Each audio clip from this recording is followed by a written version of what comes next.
top EU official, migrant crisis set to spark deadly civil war in Europe. A top EU official has warned that the migrant crisis in Europe threatens to erupt into a huge civil war within 2 years, unless something drastic is done to curb the influx of refugees. European Commissioner for Regional Policy Corina Cretu says that leaders need to spend serious money on tackling the issue, before migrant ghettos become a nuclear bomb of unrest. The Daily Mail reports, despite decades of spending on infrastructure in the poorer parts of Europe, the European Union is aiming to reduce inequality by pumping more money into countries in Eastern and Southern Europe. Ms. Cretu said that this is important for social integration. She told the Thomson Reuters Foundation this week at the World Urban Forum in Kuala Lumpur, Malaysia, social integration will be crucial in the years to come. If we allow ghettos or segregation of migrants, this will become a nuclear bomb in the future. The EU asylum system was on the brink of collapse in 2015 as 1 million refugees and migrants arrived by boat, overwhelming Greece and Italy.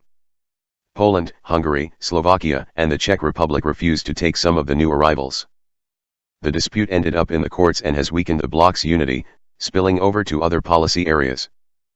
European Union interior ministers are now struggling with the politically charged issue of reforming the Union's asylum system.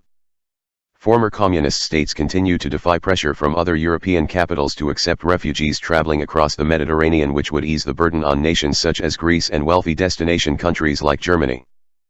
Ms. Cretu, who oversees the cohesion policy, highlighted recent investments on the front lines of Europe's migrant crisis, from the purchase of 2 rescue boats for Italian authorities to a support network for mayors of cities wrestling with migration.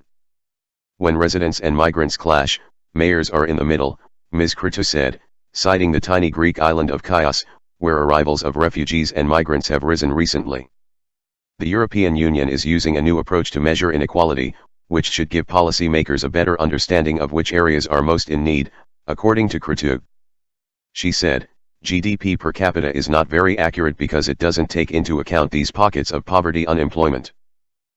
Ms. Cretu also believes that while the cohesion policy's biggest achievements to date have been in traditional infrastructure, basic needs have been neglected in many parts of Eastern Europe. She said, we have still people who are dying because of the quality of water, because the networks were built 40 to 50 years ago. If you love your news from one sexy ass robot, then like and sub, then hit up my big fat bell.